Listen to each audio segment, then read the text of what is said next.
Today, told for the first time, after an officer responds to a dispute in a car park, he soon becomes the target for attack. And then I realised he's changed direction and he's going to hit me. A taxi driver is viciously assaulted, and when the first police officers arrive on the scene, the attacker turns on them. He was just making these horrible screaming noises. I was scared because I thought he was going to hurt me. And a city centre patrol ends with an officer becoming the victim of a disgusting COVID assault. The full-blown whack, and then in my face, on my tongue and in my mouth. There were over 8,000 fewer police officers at the start of 2021 than 10 years ago. This means today's coppers need a variety of skills to help handle the aggression they face on the streets. Where do you live? I live in Stetchfield. Stetchford, all right. It's not appropriate travel. Okay. I'm going to check your details, because blatantly, you both saw us walking up here, and you turned around and you've come walking round. A real important aspect is the way in which we approach people, our body language, the conversation that we have with people that can reduce conflict and actually bring the tension down in that situation. Regardless of that conflict management training, some of our officers and staff still face people who will display extreme violence towards them. Take taser! Take taser! Get down! Get down! Take taser! Get down! More units! More units! We need our training to be much better. We need our equipment to be keep up with the times. You know, tasers increasing more, but taser isn't the be-all and end-all. It goes hand in hand with other equipment that we have. The way that we're deployed to jobs, so whether we're single-crewed or double-crewed, is really important, and the deterrent in the sentences. In the year 2019 to 2020, assaults on police in Devon and Cornwall dramatically dropped. It is one of the safest areas to police in England and Wales, so when assaults do happen, it's a shock. I've lived in Exeter pretty much the same time I've been in the police, so over 20 years. It is, you know, it's a city in name only. It's not really a city. It's a nice place to live. It's a safe, stable, happy town. To a great extent, you know, what's not to like about it, really? I compare it to some other towns and cities that are roughly the same size, and it's very, very different. It doesn't have the kind of the cliches of, you know, any large kind of social housing issues. It doesn't have a big unemployment problem. There are parts of the city that are more deprived than others, without any doubt, and there are people within it who are very, very unpleasant. But they're a tiny minority. I first met Sergeant Howden when I was in my training. We had scenario days, and he dealt with one of mine, and I knew that he was going to be my sergeant when I got to like my sort of PDU stage, which is a professional development unit stage. He's a really easy person to talk to. He's got a lot of knowledge. Someone that you look up to.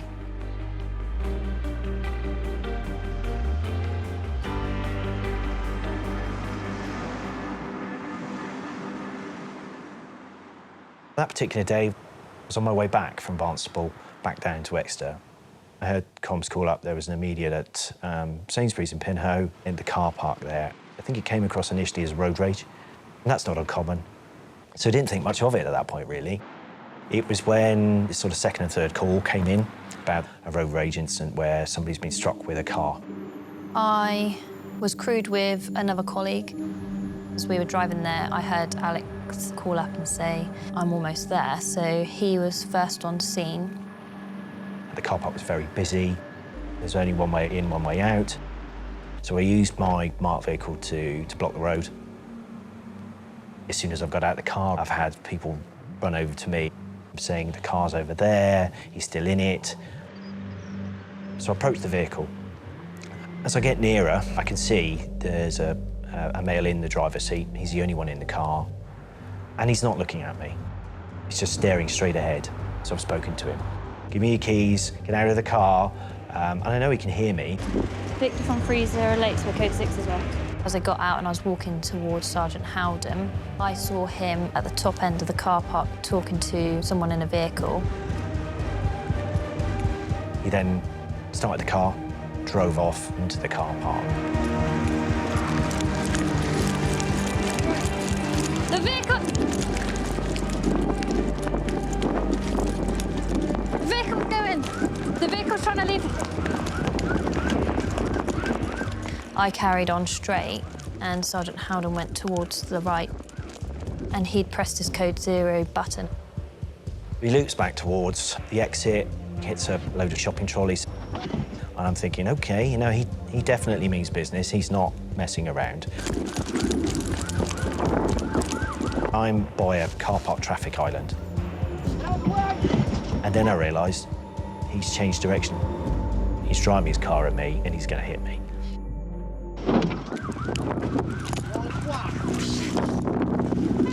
I just saw this vehicle go straight into him and he go off the floor, backwards. I'll always remember the noise. The whole of his body was off the ground, and my immediate thought was the worst.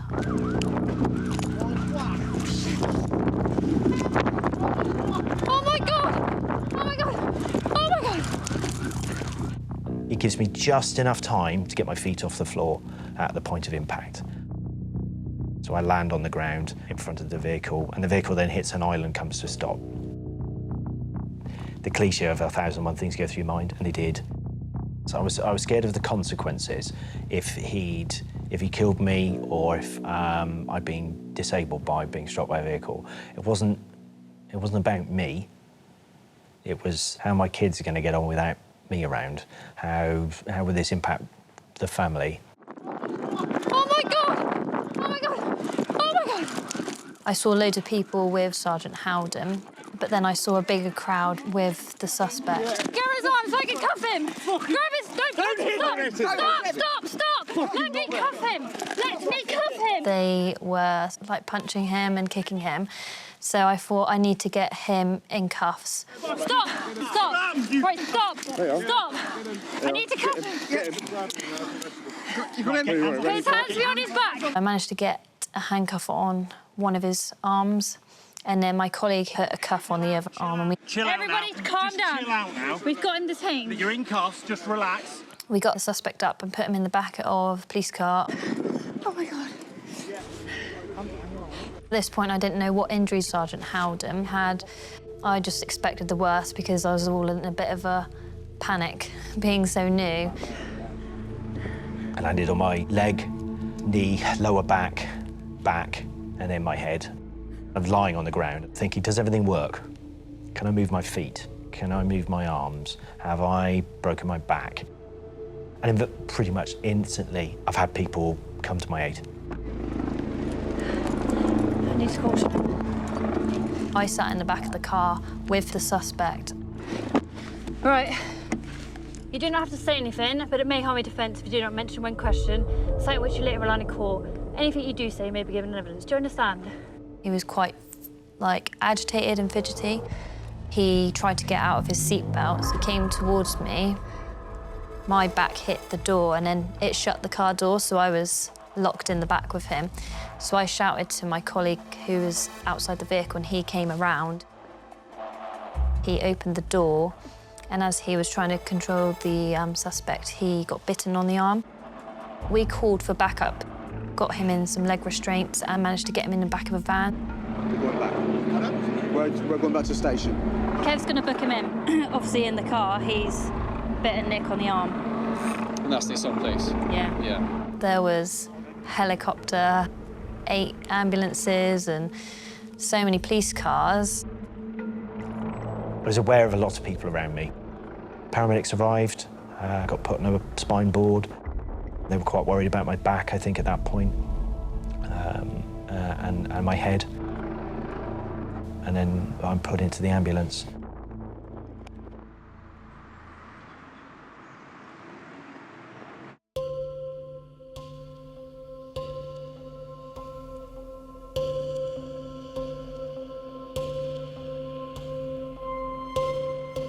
My upper shin, just as it connects to the knee, was broken. I had huge cuts and lacerations to my elbow and lower back, and my right knee, and you know, a lump on the back of my head the size of a golf ball or two. And I had a full brace on my right leg for 3 months.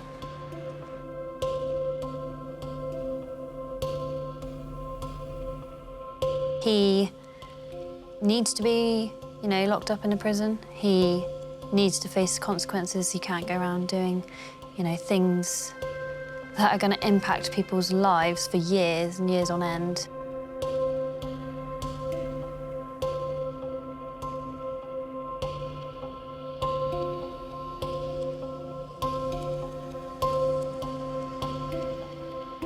He's just someone, I think, that doesn't care about what he does and who he hurts. And Alex was just doing his job.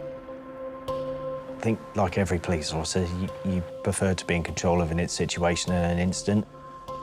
And it can knock your confidence. Certainly, I think it's certainly not mine. You're aware of your own vulnerability and your own mortality to a certain extent in a way that prior to I wasn't.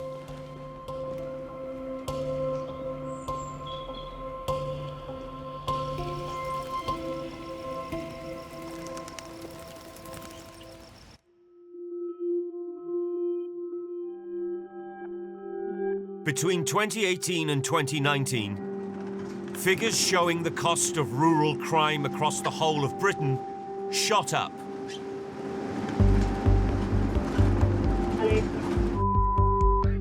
I've been in charge of the police force in my home area where I grew up. One size does not fit all for Humberside. The policing that you require sometimes in some parts of Hull is very different from what you find in the seaside resorts of Bridlington or the rolling hills of East Yorkshire.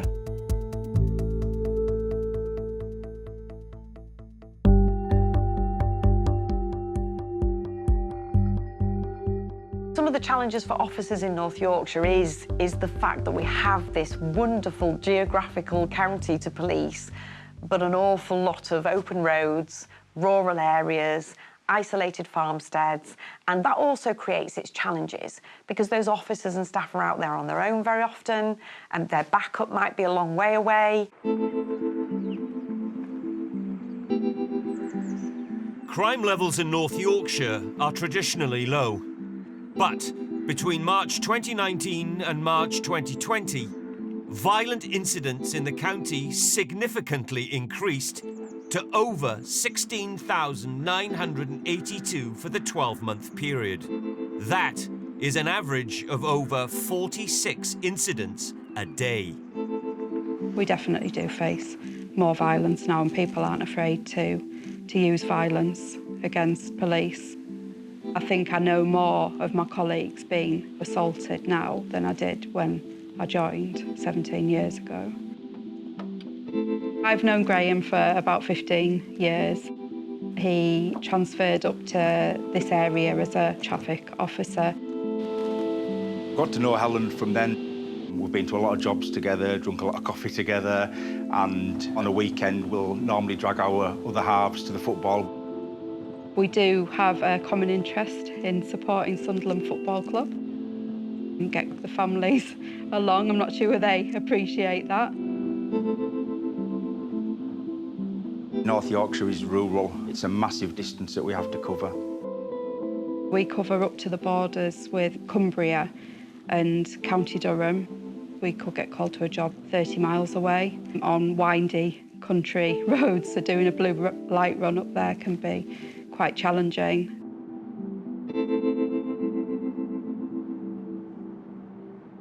What I think's not helping police now is the lack of numbers. For a lot of violence incidents, we'd like to send 5 or more police officers because we know there's a violent offender there. In reality, it's maybe 1 or 2 officers that have gone to the incident and they just have to manage with what they can. It was a Saturday night. It'd been quite busy. You've got the start of sort of the Christmas months. Standard weekend everywhere around, you know, England, people are out, meeting friends, going out for drinks. I was a call taker in the force control room. I would have taken maybe 20 to 30 calls, varying from 999s to 101s. This call came in, it was a taxi driver who was taking somebody home. Police emergency. Hi, I'm a taxi man. Sir. Yeah. Hello? Hello, one police call. So I need a backup. Please, I need a backup. One minute. No. I've spoken to many taxi drivers on the Saturday night with similar circumstances. The first bit of information I need is where exactly are you? Another road going to, he's slapping me. I'm not slapping you. Right. Can you just move away from this person? What town are you in? Don't touch me. The passenger was causing the driver a lot of distraction while he's driving, pulling the handbrake on the vehicle, calling him some names. So the taxi driver had pulled up. I am in Leaning Bar to Catholic in the new layout. This is hilarious. Leaning Bar to Catholic Road. Whereabouts on that road? The new road. And who is this person? Hello? Taxi driver started making some sort of little shrieks. Who is this person? Who is this person? I don't know. Right, okay. You need to stay calm and you need to know where exactly they are. That is the absolute main thing, because if you don't know where they are, then that help is going to be even more delayed. So you're going from Leaning Bar to Catterick? The one is going to Catterick Village. Right, so the is 6055, is that the road you're on? Yeah, yeah. I'd got his location, I'd put it as an immediate dispatch for an officer to attend on blue lights, and that had been transferred over to the dispatching team who send those officers. So then it's for me to gather as much information as I can, keep him on the phone, keep him talking, try and keep him as calm, listen to what's going on in the background. Okay, where's this person now? Has he got out of the taxi? Yeah, I'm just out of the taxi. I'm just out to get off, run away from him. Right, so you're still outside of your vehicle. Have you got the keys? Yeah, I got the key, yeah. He was on a road next to the main motorway, but it was an A road. It was completely pitch black dark, and there was nothing about, nobody at all. He's marching my thingy. Right. No, stay there. Don't come into me. No, don't come into me. No, come into me. Stay there. Don't come into me. No. Is that him shouting? Yeah, him shouting there. Yeah, okay. What's your vehicle registration number? And what's the make, model and colour? Blue. Blue. Skoda. Blue Skoda. He's fighting! He's doing what? Speak to me. What's going on? What's going on? What's going on? What's going on? Hello? Hello? Hello? Over the 8 minutes that it was just completely silent and the officers were getting closer and closer, you just wanted to hear the caller's voice. It was just before 3:30. We got a shout from control that there was a taxi driver that needed assistance not far from where we were, so we were roughly near Leaning Bar. I was probably doing about 85, 90 miles an hour. I noticed in the distance a set of four-way flashers. That's got to be the taxi, it's all it's going to be.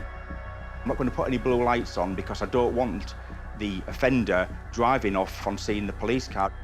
And suddenly I heard Helen shout. I screamed at Graham, stop the car. on the side of the road, I saw a male laid on the ground with another male on top of him. Swerved to the right, braked as hard as I could. As soon as he stopped, I just jumped out and started running towards where they were. Get up!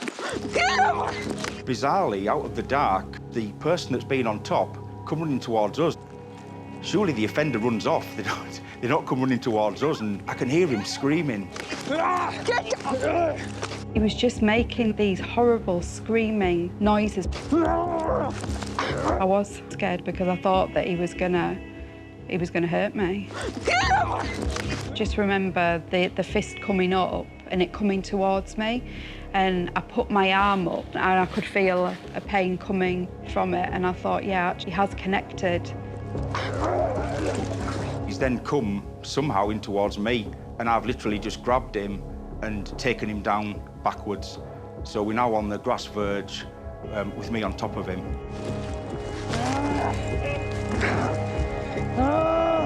The man put his hands around the back of Graham's neck and clenched his fingers together, pulling Graham's face towards him. 5095, we need assistance. I just knew that I had to try it and prise his grip open.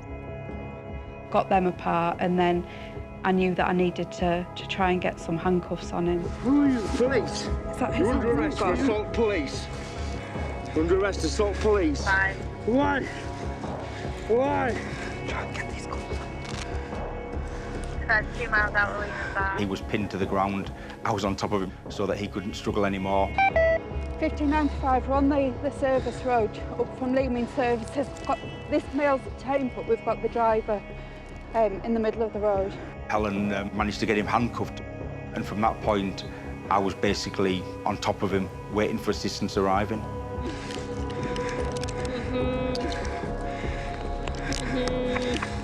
Suspect on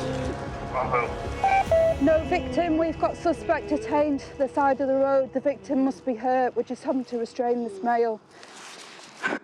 The man had gone from being up here really, really irate and aggressive, and now he was laid on his back, and he calmed down and was mumbling all these things and not making any sense. And it was at that point that, from looking to the side, I could see that there was a person laid in the road that wasn't moving. To see if he's all right. Please. Go and quickly nip over to him, Helen. Okay, you got him. 5095, is the victim conscious? He is. I need an ambulance on the hurry up, please. Went over to the male. I could hear him trying to breathe, so I knew that he was still alive. He's got serious head injury. I didn't have much of a torch to use, but I could just see that his face was just so badly beaten up. Horrific injuries. He was really struggling to breathe. Can you hear me? Can you hear me, sir? I knew we needed urgent help. The only real thing that I could do with him was I wanted to get him onto his side to help his breathing. Try and stay on your side for me. Stay on that side. I was left on my own with the male. I was holding onto his arm with the handcuffs and most of my weight on him. I was probably about 5-6 metres away from where the victim was laid in the road. So I kept glancing over and I could see the state of him. Keep still for me. I could see from the lights the amount of blood, and it was awful. Helen assisting best she could. I don't know how long it was, maybe 10, 15 minutes, but it certainly felt a lot longer. And when I saw the blue lights in the distance coming towards us, I did feel like a sense of relief, you know, that you've got some help there. Thanks.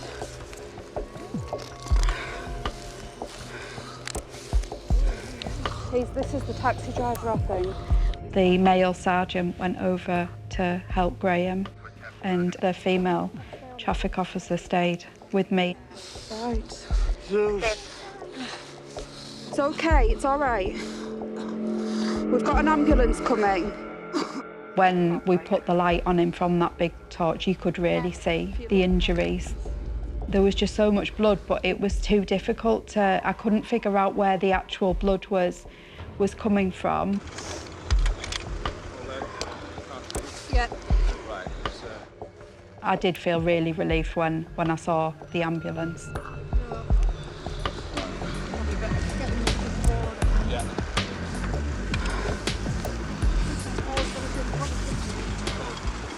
In my opinion, he wasn't far away from death. And I can honestly say now, in my 18 years in this job, that is one particular time I've saved a life. Yeah. When our colleagues have got there, we've walked the offender to the back of the police van. Get in the van. What's your age? That night he was remanded in police custody.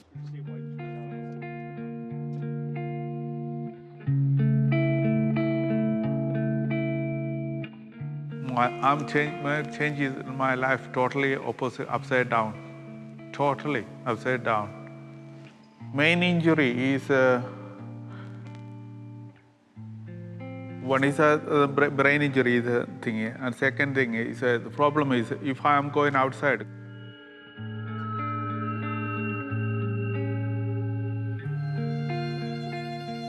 Why this happened? No idea. The court doesn't know, they got no idea. So I doesn't know.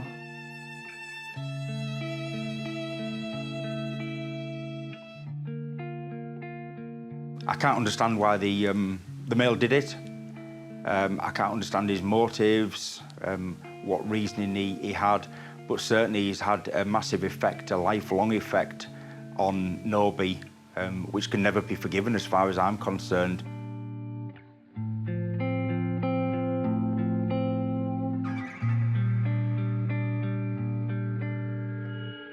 We do face, violent situations, but it doesn't mean that someone has the right to just go out and assault you in the way that man did by running at me and punching me in the face. So when we get told that offence at court has been kept on file, but effectively he's not, dealt with for that offence, it doesn't seem right. The only main thing I need to say, the special thanks for that 2 police officers. Thank you for save my life. That's all I can say to them. Thank you.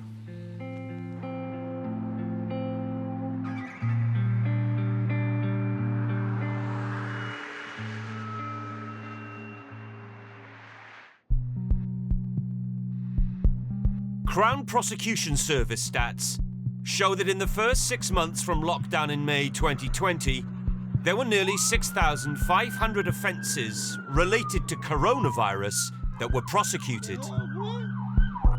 Nearly 1,700 of these offences were assaults on an emergency worker.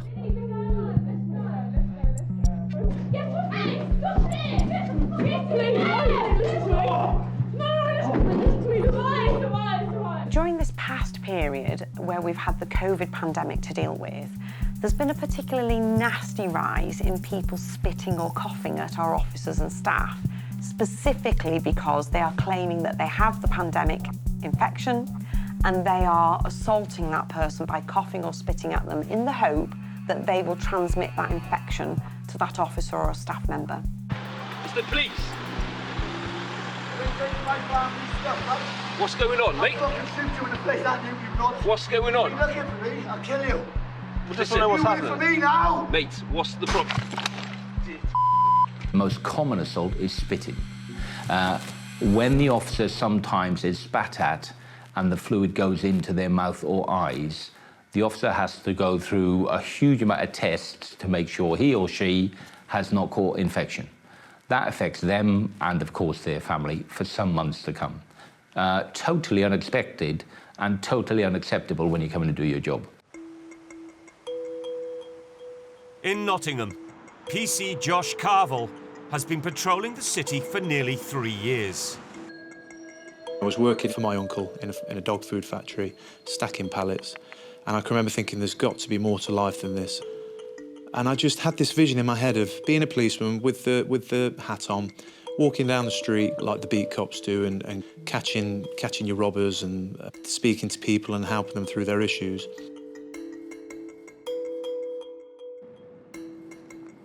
Josh likes to talk. He could talk forever. Physically, he's quite an imposing chap. He's quite well built, he's quite tall. I imagine that he could be quite intimidating, but he's actually just a big softie. He will go to lots of jobs and out of everybody have the ability to talk people down. We're dealing with the COVID pandemic, so now is very, very different to policing pre-COVID. A lot of places are locked down. We're going to things like people having house parties, which we would never normally go to because having a house party is not a problem, is it? You still have domestics in lockdown, if not more. You've still got antisocial behaviour and kids that have had enough have been locked up with their families. You've still got drug dealing going on. Crime continues. We're about to head into Sneinton. In my time in St Anne's, Nottingham, most of my arrests, most of the police assaults that I've witnessed and been subject to have been in Sneinton.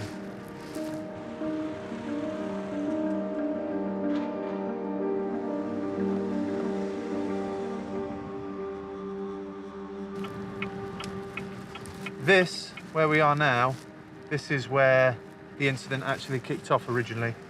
I was driving down here, and this is where I pulled up. I was with Jack Laws, who I was tutoring at the time. We were driving down Sneinton Road, and in the middle of the road, and when I say road, I don't mean pavement, I mean the road where cars are driving, I see two men walking next to each other, slightly staggered, and one's waving a stick around, the can of alcohol in his hand. They spotted the police car, they saw the livery, they saw the police insignia, and pointed and started shouting, waving the stick around quite aggressively. Because you are 5 minutes. And I said to Jack, put your body cam on. Yes. Yes. When he initially spat on the ground, it didn't alarm me at that stage. It was just one of those things that I noticed and thought, that's not pleasant. Why fuck America and fuck the Europa and fuck everything. If you fuck for what? Yeah, I know them. Omar, his name was shouting and ranting. I could see that he was quite intoxicated. Police, before you are know me. If you are not know me, why you are follow me? Communication began to break down, unfortunately, as he was getting more and more irate. In the side, why you are becoming the this is for a chance. Fuck. I got to a point where I decided, right, the handcuffs need to go on.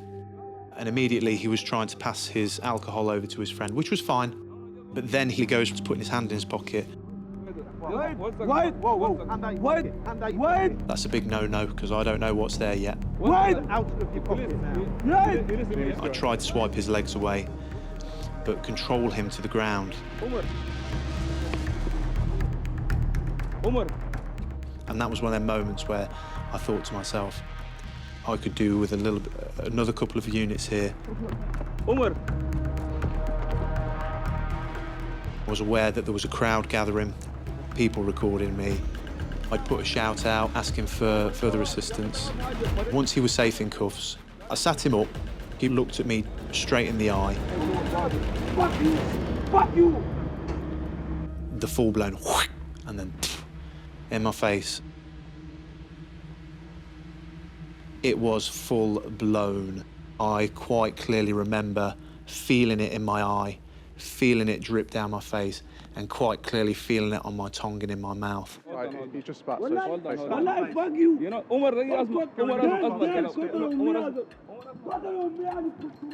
As I was putting him back down to the floor, he was saying, I have COVID, I have COVID. And I remember thinking, What have I done to deserve this? Jack gets some wet wipes for my face. When Josh shouted up and said he needed more officers, I thought something is going horrendously wrong here. And I was just out on patrol. I wasn't far away, so off I went with blue lights and sirens on. I was happy that Jack was there and could sort of monitor the situation around me. I've got a lot of people surrounding me on the street. I've got people recording me. Don't watch, man. Don't watch, man. Don't watch, man.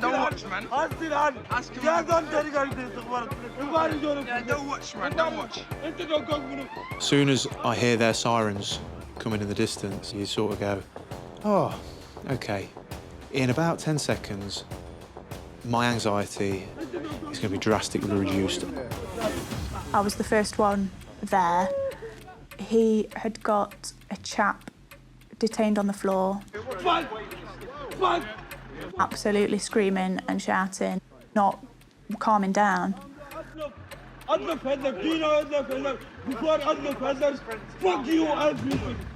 He was spitting all over the place. There was spit. I can remember seeing spit all over around his head where he was laid on the floor.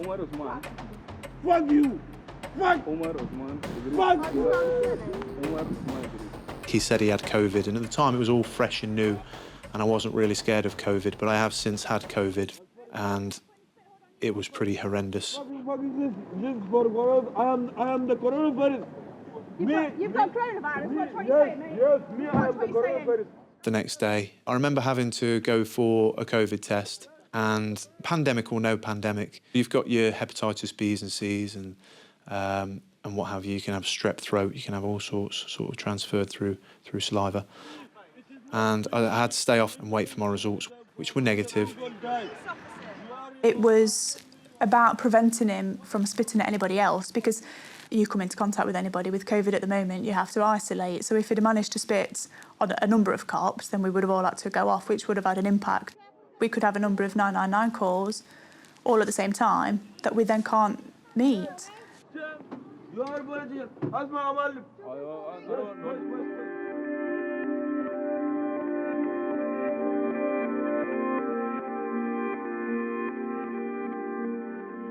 One of those assaults was that he'd thrown urine over somebody, which, if you think spitting at somebody is disgusting, that's a whole other level.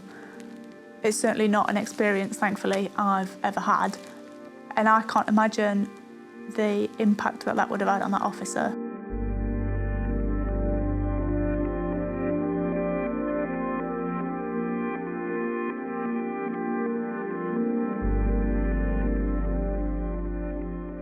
I have never felt as unclean and as dirty as the days following being spat at in the mouth, eyes and face.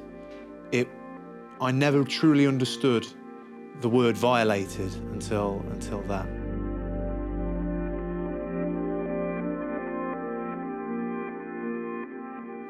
I think that he got exactly the right sentence for the circumstances. I think COVID should be an aggravating factor, so maybe if it was out of the pandemic, he should have still been given a custodial sentence, perhaps not for 52 weeks, but I think it should be treated the same whether we're in a pandemic or not in a pandemic.